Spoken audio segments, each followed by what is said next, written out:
and I'm mad they just made me cop out to a bullet, you know what I mean? I want to fight. What's up? I want to fight.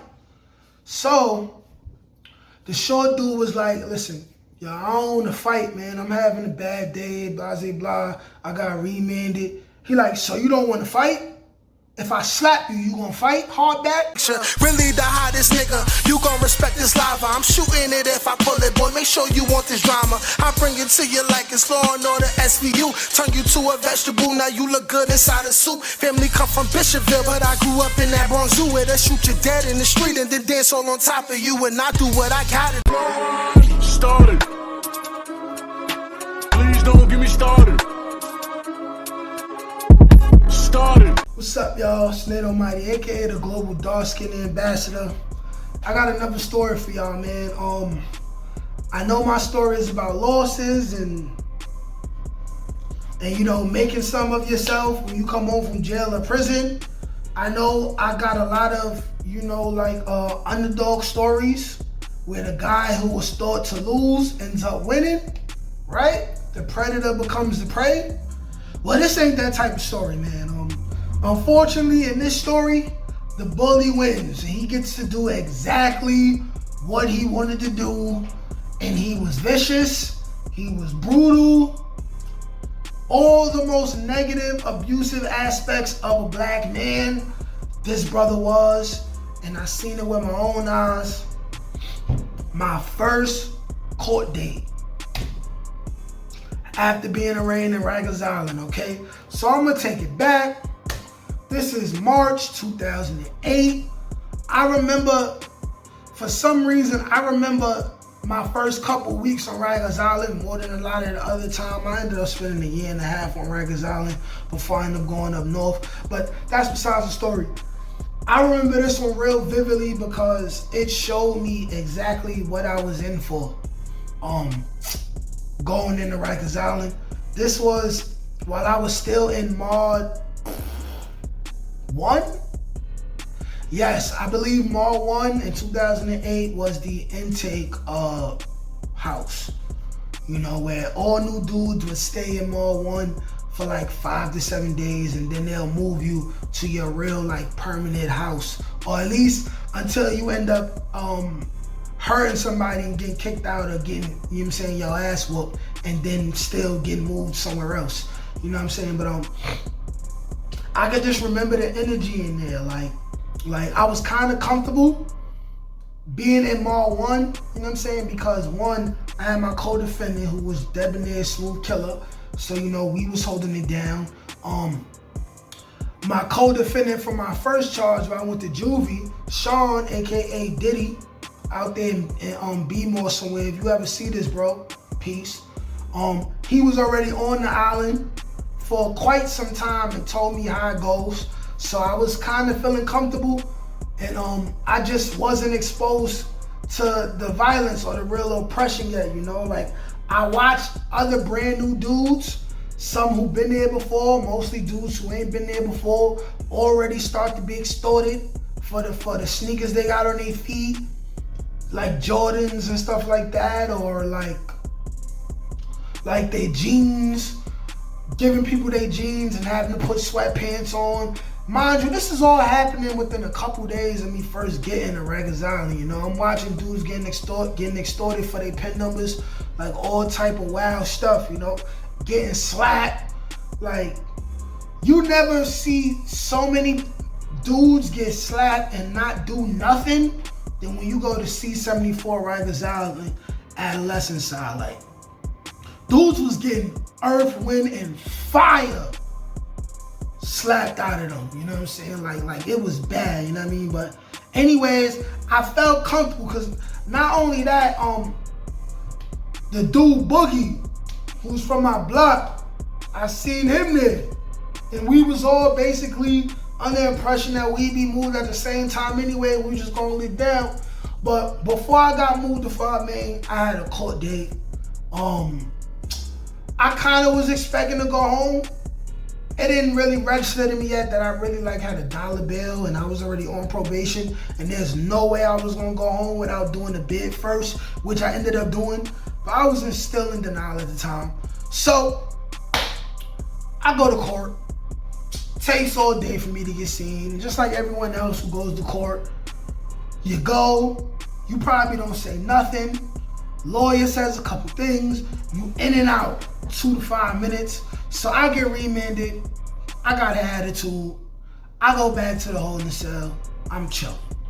Now, there's another dude that goes to court. He had just got to Rikers Island the same day as me. You know what I'm saying? He there. This is a short dude with hair. His name was Violent something, but he was short. He was a short, brown-skinned dude, right? Long hair, right? Then there's a couple other dudes. Couple more dudes was out in the town and got remanded. Couple of dudes who was in the bookings and they got arraigned, remanded, and now they're going back.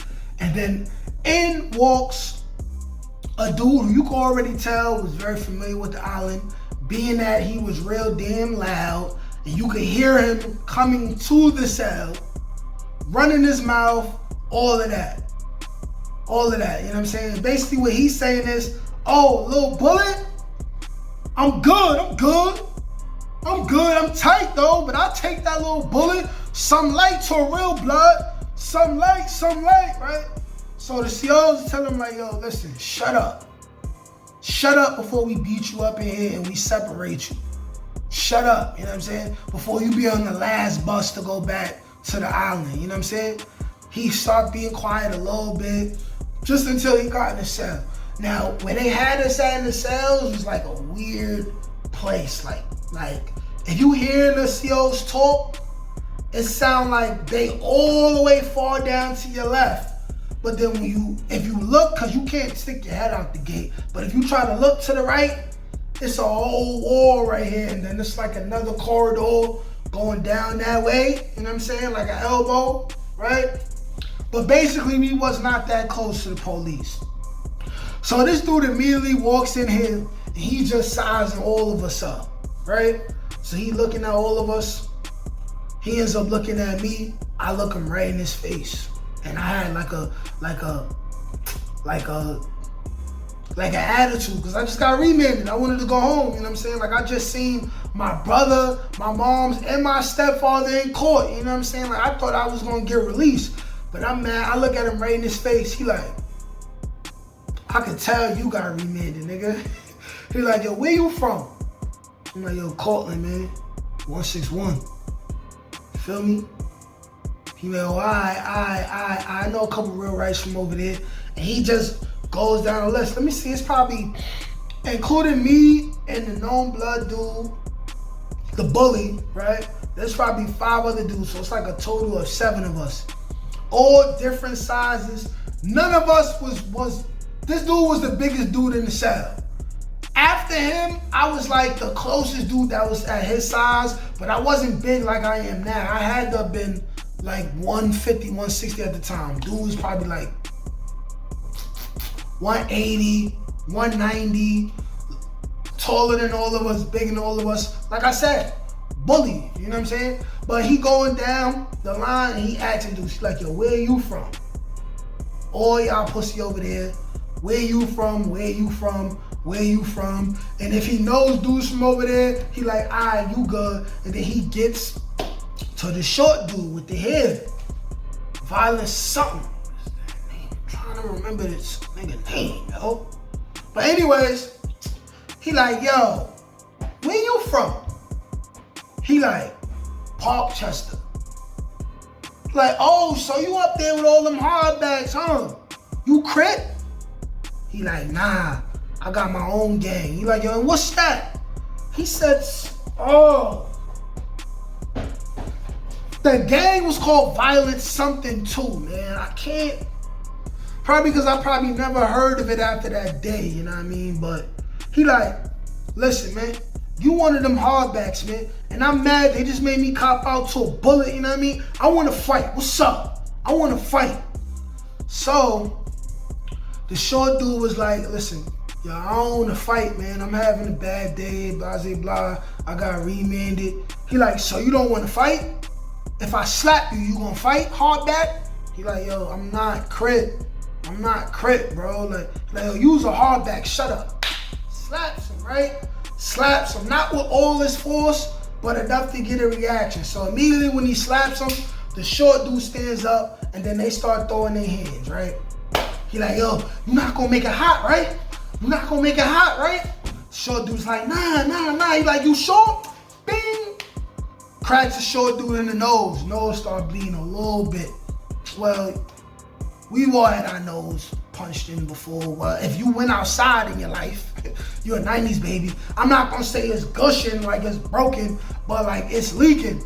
But he holding it down though. He holding it down, you know what I'm saying?